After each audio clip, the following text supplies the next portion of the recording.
poner el segundo parcial cero no tiene sentido continuar en el curso.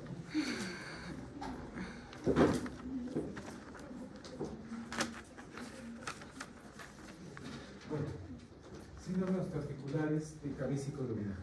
Acá vamos a tratar unos síndromes importantes que vemos en la práctica diaria o práctica frecuente. Y vamos a tocar el síndrome de hernia discal. Hernia discal, tal como su nombre lo dice, es la protrusión de estas almohadillas que las conocemos como núcleo pulposo, que se encuentran en cada vértebra. Obviamente van a escapar a las vértebras sacras y a las vértebras coxígeas. Miren, acá tenemos un núcleo pulposo, un anillo fibroso. Estas almohadillas que los conocen así están entre vértebra y vértebra. Acolchonan los movimientos o los golpes que se podría dar en nuestro eje a nivel de la columna.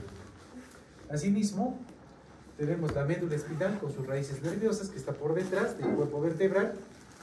Tenemos la apófisis espinosa, apófisis transversa, bueno, todo lo que ya ustedes han hecho, perdón, en la anatomía.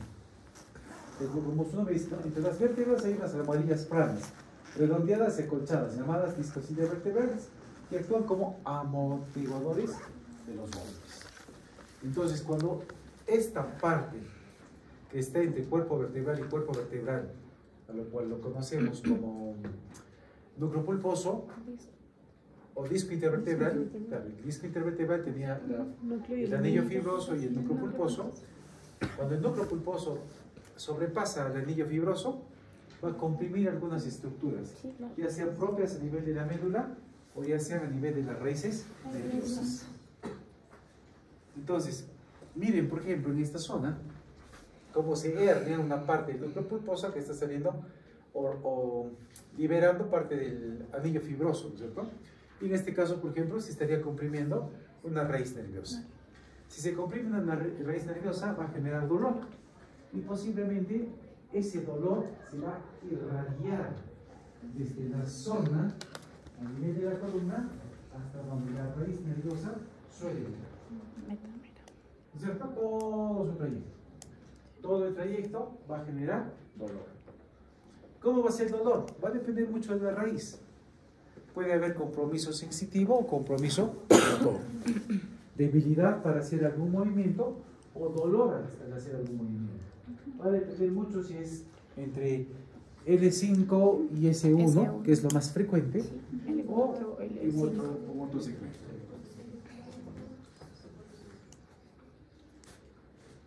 Las etapas de formación, ¿no? De generación inicial del disco, prolapso, formación de la hernia y secuestración, ¿no? Entonces esto va a pasar en estos espacios. Y dependiendo dónde se genere, vamos a tener la manifestación semiológica. Por ejemplo, ¿por qué se va a producir una hernia? ¿Por qué se herniaría? Obesidad. ¿Pero qué hace la obesidad? Hace el sobrepeso. En su profesión, digamos. El sobrepeso va a comprimir los cuerpos vertebrales y a la vez compresión de los discos intervertebrales. Y eso va a hacer que el núcleo pulposo pueda escapar o pueda protruir a nivel del anillo fibroso y formarse las hernias. Desgaste producido por la edad es muy frecuente, atrofia muscular paravertebral, una debilidad de los músculos que de alguna manera nos ayudan a soportar la estructura del cuerpo. Sobrepeso excesivo, esfuerzo. Imagínense, a ver, sin lejos, muchos estibadores, que debe ser un trabajo muy pesado y fuerte, usan sus fajas, ¿no? ¿Los ven, no? Sí. ¿Por qué creen que usan las fajas? Para mantener la estructura muscular y sobre todo la estructura ósea y evitar hernias. Ahora, la no actividad física también lo hace y el tabaquismo también, ¿no? Lo más común entre 35 y 55 años, más en varones. ¿Por qué será más en varones? Porque hace más esfuerzo físico. ¿Trabaja más? No, hace más esfuerzo físico. Porque no. Trabaja. Tipos de hernias, parcial o masiva. La localización, posteromedial, lateral, central, foraminal, Extraforaminal. Entonces, hernia contenida y hernia protruida, ¿no? Protrusión discal. Lo que nos interesaría más es ver el dolor, porque eso es lo que más debe incomodar al paciente que acude por la consulta. El paciente que viene por una hernia discal, lo primero que te va a decir es el dolor. ¿Y qué tipo de dolor vamos a encontrar? El tipo de dolor que va a referir el paciente van a ser de dos tipos. Uno somático y otro neuropático. El somático relaciona netamente a los cuerpos vertebrales y el anillo fibroso, y el neuropático a lo que ocasiona la compresión de la raíz nerviosa. Entonces vamos a tener todas estas estructuras de las metámeras, cómo están distribuidas para buscar dolor. La famosa prueba, por ejemplo, cuando tenemos una hernia en núcleo pulposo, es la prueba de la SEGE. Y la SEGE consiste en ponerlo al paciente en el cúbito Supino. dorsal y elevarle la pierna. No voy elevando, ¿no? Sí. Hasta 70 grados es patológico. Patológico. Y más de 70 se puede considerar como normal. Normal o sin problemas también de la articulación sacroiliaca. ¿Y la manifestación de Braga, el signo de Braga? Disminuye, dorsiflexión. ¿Disminuye o empeora? No, doctor, ¿puedo explicarla? Bajar poco a poco la pierna tiene que desaparecer el dolor. Y cuando desaparece el dolor, ahí es cuando vamos a hacer una dorsiflexión. Dorsiflexión, ¿no? Dorsiflexión Del pie y generar nuevamente el dolor. Ajá. A eso se refiere Braga. Sí. Miren las frecuencias. Entonces vemos acá prácticamente que en L5 y S1 es la causa más frecuente de las hernias.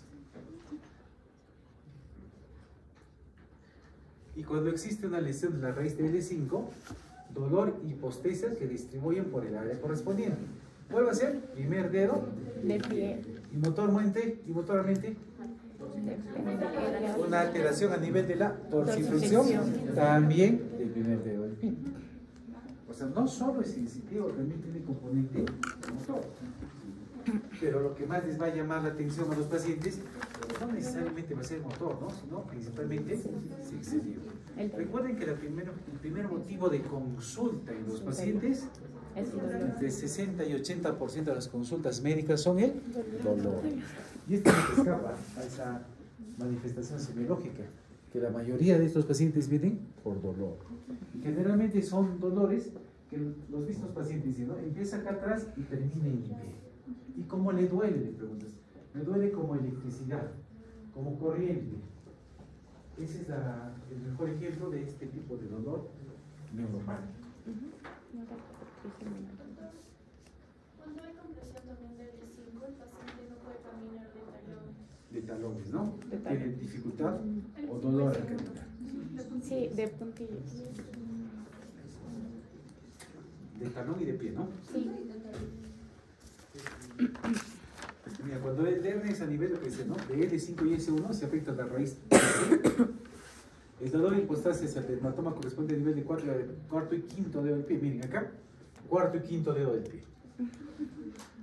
Y la flexión motora se expresa como pérdida de la fuerza para la flexión plantar. Flexión plantar de los dedos del pie. Y abolición de reflejo aquí. Aquí. Por la inserción. Sí, puntillos. No se puede caminar de puntillos. Entonces, cuando yo hago la entrevista, ¿qué le voy a preguntar? ¿Cómo duele? ¿Qué tan intenso es? ¿Cuánto duele? Y el dolor va de la pierna, perdón, de la espalda hacia la pierna, Sí, se o es de la pierna hacia la espalda. de la espalda a la pierna. Nervios. Doctor, pero hay también casos, en el 10% de los casos, que el paciente en cuadro de inicio clínico presenta dolor simultáneo a nivel lumbar y a nivel de las extremidades inferiores. O sea que el dolor es simultáneo. Es simultáneo, pero es simultáneo solamente que lo que pasa es que, ojo, no es que le duele primero la cintura, luego la pierna, no. Sino el dolor se irradia Sí, desde por la la cintura metámera. hacia los pies. Y eso va a doler simultáneamente. Simultáneamente. También nos deberemos preguntar, ¿no? Si hay fiebre. Si había fiebre, ¿sería un hernia del núcleo pulposo? Puede ser por infección. Podría ser un absceso que podría estar causando una infección, por lo tanto. O sea, podría ser un absceso bastante tuberculoso Ajá, que está comprimiendo a nivel de esa raíz nerviosa. Un mal de porro. Claro. Tuberculosis. Artritis, tuberculosis. Entonces, no solamente es necesariamente por una hernia del núcleo pulposo, ¿no? Podría ser un absceso. Ahora, entumecimiento de la región genital. Encía de montar, ¿no? Debilidad y pérdida de coordinación en ambas piernas. Problema en el control de vejiga e intestino o de la disfunción sexual. Las raíces de los plexos. ¿De qué parte? Sacro y lombosacro. ¿Trombosis? ¿Dónde hay trombosis ahí? No, ahí no. ¿Tu apellido? Woman Delgado.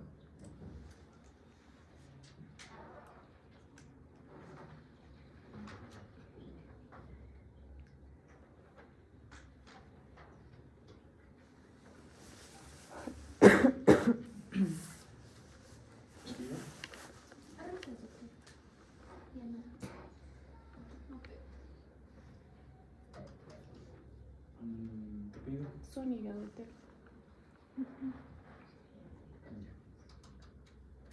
Listo. Cajigas, doctor. No está Cajiga.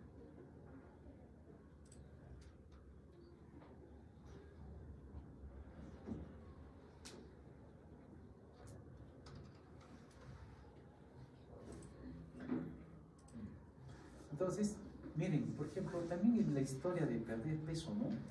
El hecho de perder peso. Si yo pierdo peso y tengo dolor de estas características, pensaré en una metástasis.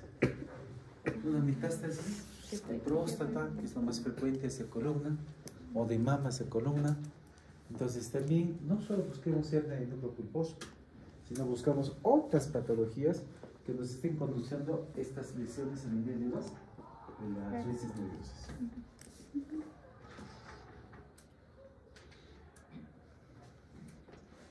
Ahora, puntos a examinar.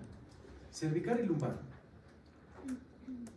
Si irradia, recuerden siempre, si la hernia es a nivel de la columna cervical, Sí, los miembros superiores. afectará también al miembro superior. Sí, sí. ¿Y si es a nivel de 4 a 5? Miembros ¿Y inferiores. afectará a superiores? No, ¿no es cierto? No va de abajo hacia arriba, todo es de arriba Hacia abajo.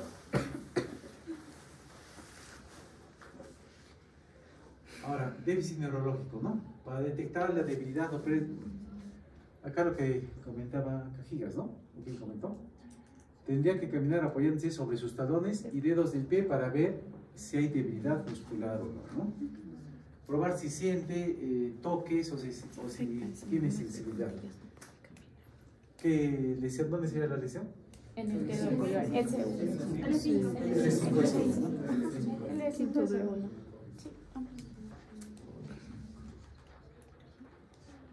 Bueno, lateral o central, ¿no? En la lateral, parestesias, debilidad y disminución de reflejos osteotendinosos. Estamos hablando de segunda neurona. Central, estamos hablando de lesión a nivel de primera neurona, es decir, a nivel netamente medular.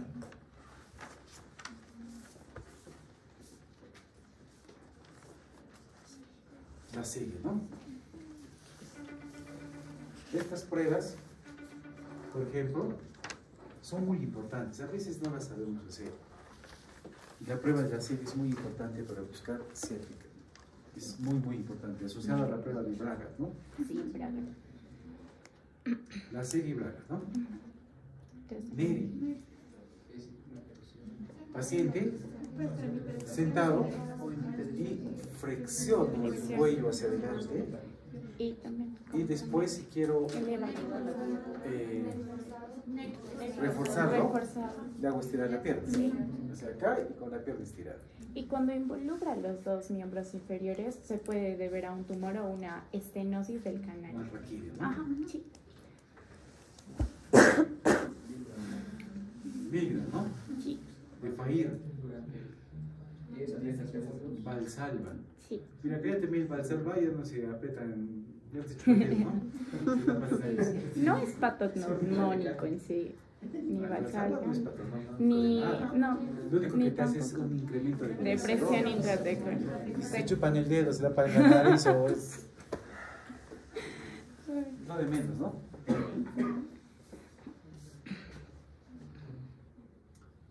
Una radiografía simple. ¿Qué les llama la atención acá? L1. 5, 4, si desmorfito, 3, 2. Uno. Son más pequeños, hay compresión Hay una compresión en del el cuerpo vertebral. en la región anterior, ¿no? Esta compresión definitivamente va a movilizar un poco los cuerpos intervertebrales y va a haber punciones, ¿no? Ahora acá, por ejemplo, el dolor sería somático o visceral.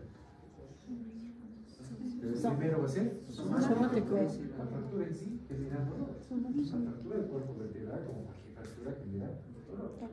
Y si esta fractura comprime raíces nerviosas o hace que el disco intervertebral se protruya, se mueva, etc., y comprima raíces nerviosas, pero ojo, en estas fracturas también puede haber un compromiso de la médula espinal como médula. Síndrome del colon. Entonces ahí sería. Y producir alteración a nivel de la primera neurona. Los traumatismos o accidentes de tránsito, donde va a haber alteración o lesión a nivel de columna y va a haber signos de compresión medular y van a ser shock neurogénico. Se mueren los pacientes.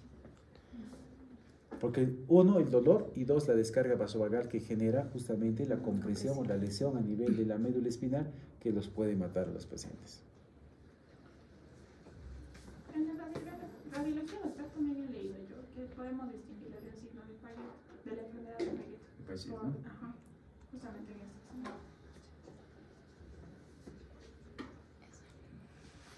Otra patología frecuente o común son las osteoporosis.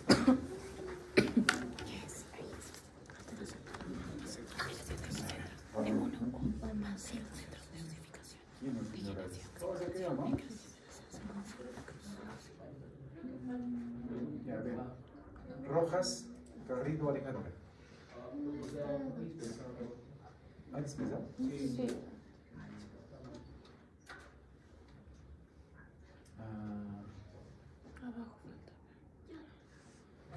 Ah, sí, falta. Saavedra, falta. ¿Dónde estás tú? A ver. Penúltima. Saavedra.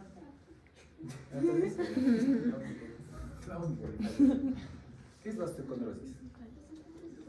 Fuerte A para tus compañeros. Es una alteración en los centros de osificación en el cual vamos a ver una degeneración secuencial que también puede asociarse a necrosis ósea y también una ocasificación. Principalmente vamos a ver que porciones, ya sea del grueso del cartílago, van a inflamarse y estos se van a deteriorar y pueden fragmentarse. Algunos, por la localización, podemos encontrar los del calcáneo o de la enfermedad.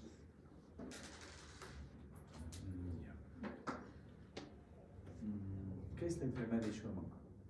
Es principalmente una enfermedad en la que se encuentran los jóvenes de 15 a 19 años. Se caracteriza por la presencia de una hipercifosis. Esta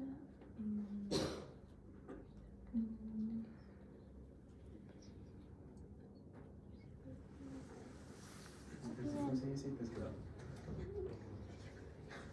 A ver, acá. No tiene nada acá.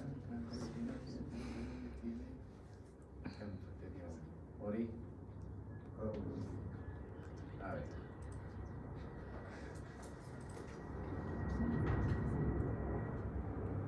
Acá tenemos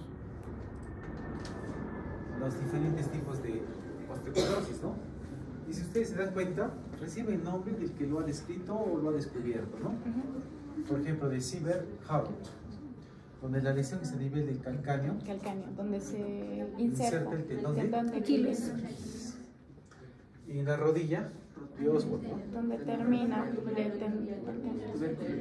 Tubérculo tibial anterior. anterior. Al tendón Ajá, rotular. tendón. ¿Cierto? Sí. Entonces, ¿cuál es la diferencia con una necrosis avascular?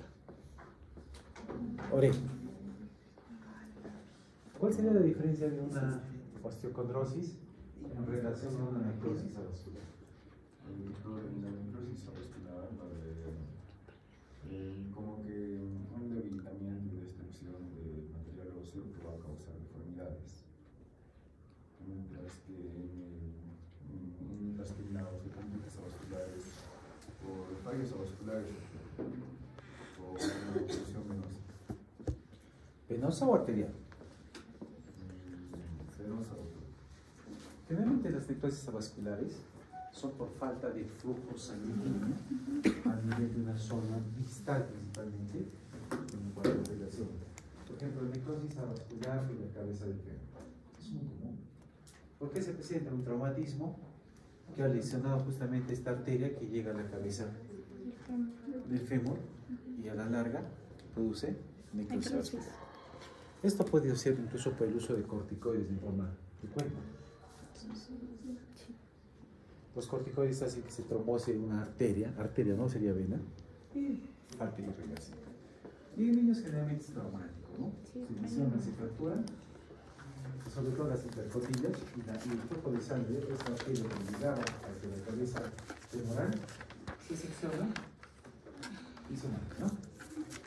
Estas lesiones, curiosamente, no se presentan en forma rápida. No es que el día se muere y mañana ya no tengo cabeza de fémur. Claro. Eso es progresivo. Va avanzando y se va muriendo poco a poco. Puede haber usted hueso ahí, ¿no? Pero sin una vitalidad.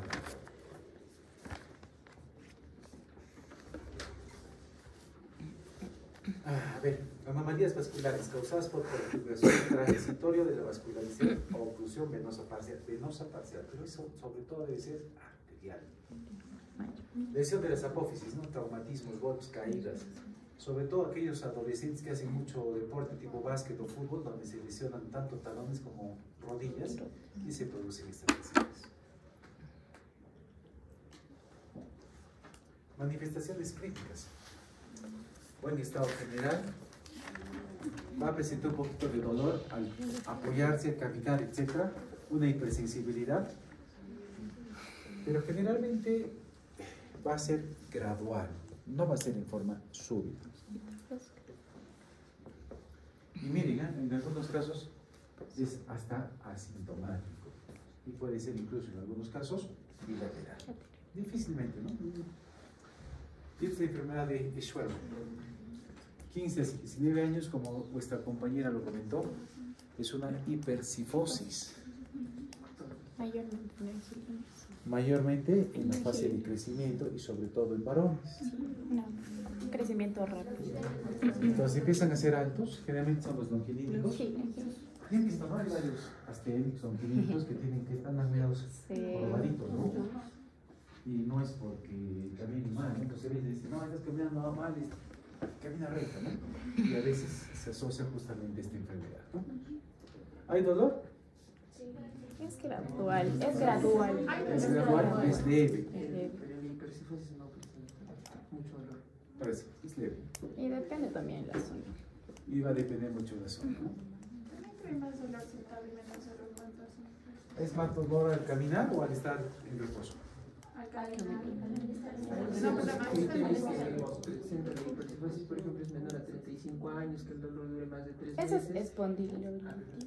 Anquilosis también, y que mejora con el ejercicio y puede quedar con reposo. Pero mayormente es en espondilitis anquilosante. Pero en este caso la osteoconditis tiene una lesión más mecánica, un origen más mecánico. Por eso es que más se incrementa el dolor al movimiento. O sea, la osteoartrosis, la artritis reumatoidea o todos los degenerativos al movimiento del más. En cambio, por ejemplo, la espondilitis anquilosante que vamos a más adelante es al revés. Porque es enfermedad inmunológica. Autoinmune. Miren, los famosos signos, ¿no? Miren cómo ya la hipercifosis se incrementa, ¿no? Doctor, ¿podría explicar el método de Stagnara? Ya. En sí, ¿Qué como... quieres presentar? Ay, eso sí que querías que me explique. No, o sea, ¿puedo explicar? ¿Puedo explicar? Ya, en sí, esto es para medir la medida de la hipercifosis que presenta. Vamos a tener como una plomada que va a caer. Entonces, tiene que chocar el vértice de la cifosis, que es cifosis torácica. En este caso, vamos a medir la distancia de la apófisis espinosa de C7, que la distancia entre el hilo, y asimismo, esta hipercifosis está acompañada de una lordosis lumbar profunda. Entonces, vamos a obtener también la distancia de la lordosis con el hilo. Entonces, se da la semisuma de ambas y así sacamos la medida de la hipercifosis. Normalmente, si es mayor a 5.5 es una hipercifosis y si es menor a 3 es un dorso plano. Eso es el método de esta clase. Sí. Y también un poquito la flecha de Forrester también se aplica, ¿no? Sí, doctor.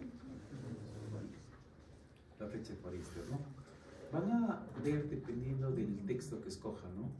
Y la flecha de Forrester, para algunos autores, valora el límite mayor que existe entre la parte más convexa de la columna cervical y la pared. Algunos autores lo describen como la parte del occipucio en relación a la pared. ¿Podría agregarse la posición sentada? Es cuando la cifosis es más descendida y es a nivel lumbar, y algunas literaturas mencionan que hay cambio de pigmentación en las porciones musculares o en las porciones de la piel donde corresponden a las apófisis espinosas, y cambia porque hay más roce contra el respaldo de la silla, y eso nos indica que puede haber un aumento de presión por delante de los cuerpos vertebrales a este nivel de la cifosis. Muy bien. Y espondilitis anquilosante, ¿no?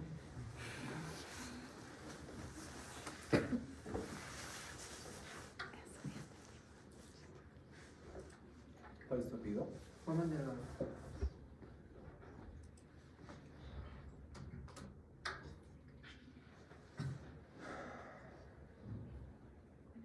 Ahí te puesto. ¿Tu apellido? Zúñiga, doctor.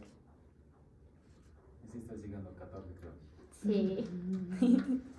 ¿Crees que sí llega? Ojalá.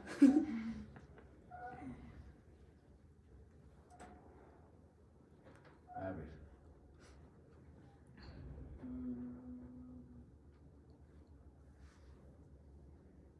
Guamán Condorilla, ¿fue? ¿O está acá? No, presente. A ver, ¿qué es la espondilitis anquilosante?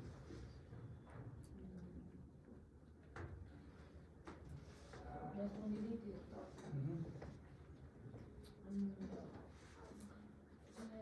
Básicamente va a ser una enfermedad que va a afectar la columna dorsal y básicamente va a afectar en el síndrome.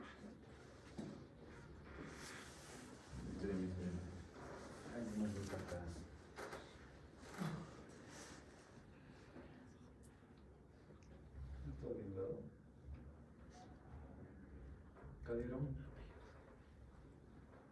A ver, ¿qué es la maniobra de Schober?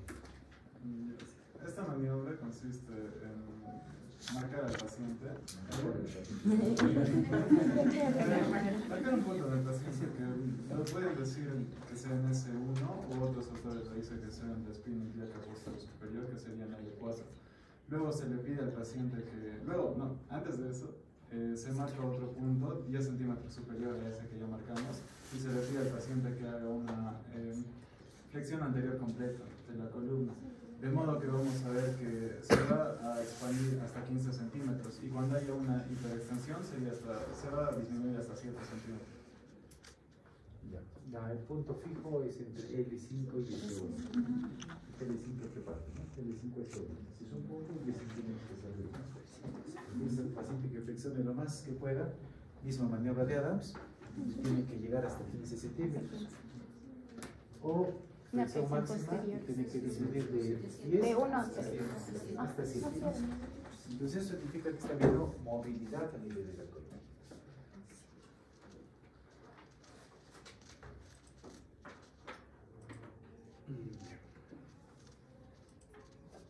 Acá tenemos, ¿no? Espondilitis anquilosa. Enfermedad autoinmune, progresiva, crónica, en el esqueleto axial, sobre todo a nivel de la columna lumbar. Entonces, ¿qué va a pasar? Se van a fusionar los dedos, se van a empezar a pegar. Van a hacer que estos cuerpos vertebrales se empiecen a fusionar. Se empiezan a fusionar, se empiezan a juntar. Y si se empiezan a fusionar y a juntar, ¿qué va a pasar con los discos intervertebrales? Se oprimen, se van a Se comprimir. comprimen y se fusionan al cuerpo vertebral. Y tienen unas imágenes como en caña de Sí. bambú, ¿no? Bambú. Sí. Nuestro sea caña de carrizo, ¿no?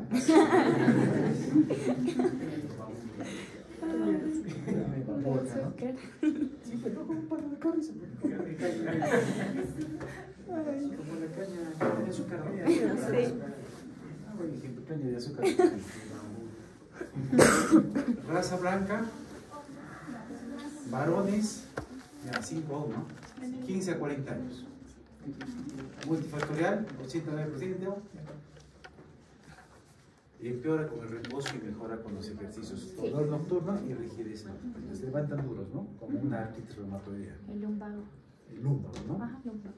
Entonces, comienzo el dolor hasta los 35 años, rigidez de la columna por la mañana, mejoría con los síntomas de la actividad, comienzo subagudo mal definido y duración de los síntomas más de 3 meses. También es importante mencionar la uveitis, que es una manifestación extraarticular que va a caracterizarse por ojos rojos y también dolor, y también visión borrosa. Muy bien. Examen físico. Vamos a conocer acá la famosa flecha de Fourier, ¿no? Porque la columna está en rígido, ¿no? Recuerden que tenemos, sí, sifosis fisiológica, ¿no? Tenemos, de hecho que tenemos. Todos tenemos un poquito de sifosis fisiológica. Porque nuestra columna no se lleva recta, ¿no? Entonces, y miren también cómo se caen los hombros, ¿no? A la palpación, dolor a la palpación de la región sacroiliaca bilateral, limitación de la movilidad y de los movimientos laterales. Acá está la famosa prueba de Schober, ¿no? Y también la famosa prueba de la distancia dedo-suelo, que también es conocido como la maniobra de Adams. La diferencia es que la maniobra de Adams, el examinador se coloca delante o detrás del paciente y ve Para ver si hay alteración de estado vegetativa anterior-posterior como lateral, y también nos sirve para ver ambos emitoras. Distancia occipucio-pared, que es la famosa flecha de Fourier para algunos autores, y también le vamos a pedir al paciente que haga llegar el mentón al manubrio externo. Pero hay una... Pero la posición del esquiador, en sí en esta enfermedad hay una afectación para hacer una rotación. Si el paciente quiere mirar hacia un lado, tiene que lateralizar todo su cuerpo. Y aparte, y si quiere mirar hacia arriba, también tiene que el tronco hacia atrás, en posición de esquiador, y las rodillas un poco flexionadas. Doctor, también hay otra patología que nos puede originar en caso de que el paciente no llegue su mentón al pecho, es la meningitis, porque va a tener una rigidez cervical, entonces también podríamos inclinar el ¿Pero paciente parado? No, pero en este caso, en la meningitis, sí, o sea, sí puede mantener la movilidad, lateralización. No, pero la meningitis normalmente están postrados en la casa, inconscientes. No, pacientes postrados. Inconscientes, incluso En su mayoría. 201, ¿no? inconscientes en su mayoría también. Muy bien, la otra maniobra es la maniobra de Faraday, o Patrick Faraday, o el 4, ¿no? Paciente echado, se le hace llegar el talón a la rodilla del otro lado, el decúbito dorsal, y se empuja la parte de la rodilla con la espina ilíaca anteroposterior. ¿Y qué vamos a buscar? La articulación coxofemoral y también las articulaciones sacroiliacas. La maniobra de Eriksen y la maniobra de Goldman también nos ayudan. Las maniobras de Goldman, paciente echado, cojo las espinas anteras superiores y los abro, ¿no? Las abro. Y la de Eriksen, los abro. ¿Qué estoy buscando? La movilidad y la articulación.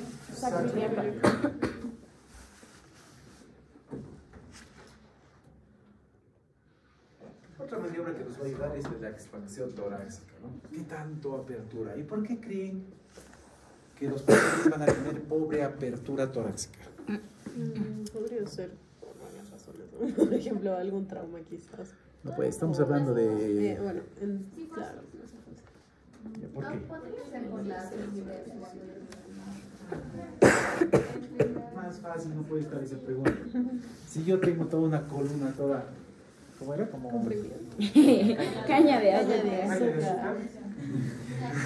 No va a haber movilidad pues, de mis arcos vertebrales, de mis costillas.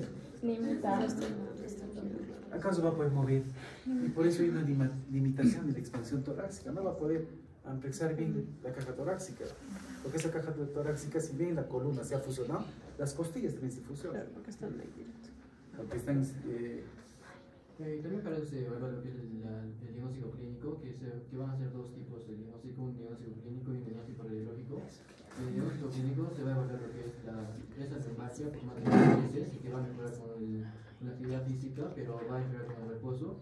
El siguiente criterio también que se le va a hacer es que va a haber una limitación de la expansión torácica y también va a haber una limitación de la movilidad, tanto a nivel frontal como a nivel de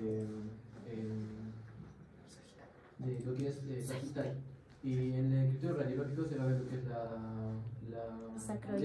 ese criterio que vimos en la imagen, que era el eso de bambú.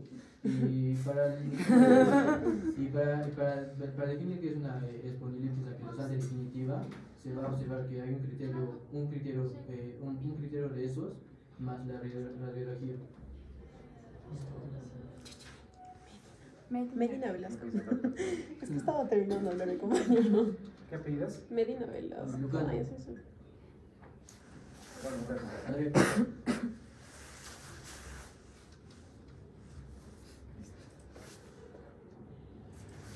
Estos son los criterios que estabas hablando, supongo, ¿no? Sí.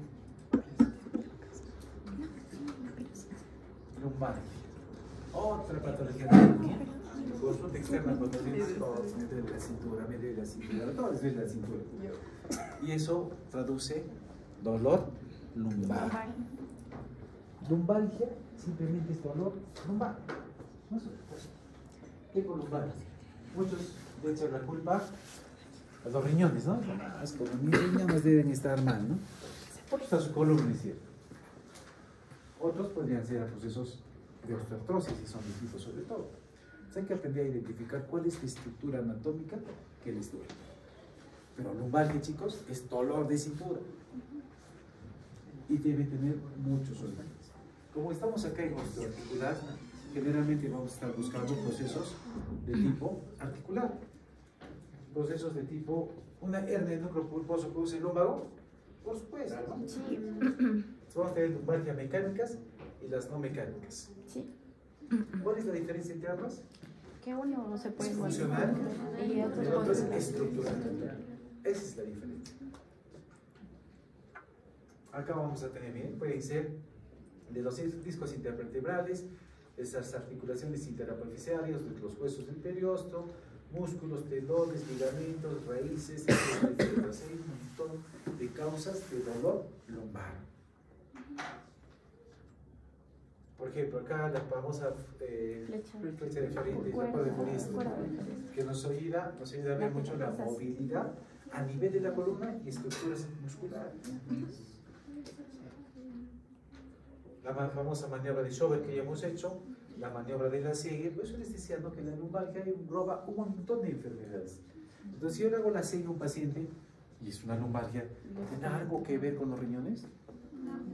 Si yo le hago puño percusión al paciente para buscar dolor, ¿tendrá algo que ver con los riñones? No, o sea, perdón, puño percusión lumbar, ¿tendrá algo que ver con la columna vertebral? Claro, los riñones. Entonces, hay que aprender a enfocar al paciente. para poder orientarnos algo, ¿no? La maniobra de Braga, que hemos comentado, la percusión.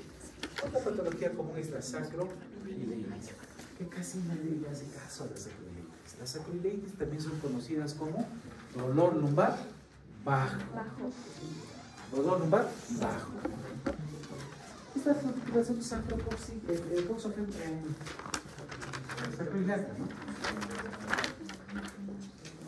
Pero nunca valoramos, por ejemplo, la cantidad de ligamentos que tiene esta articulación.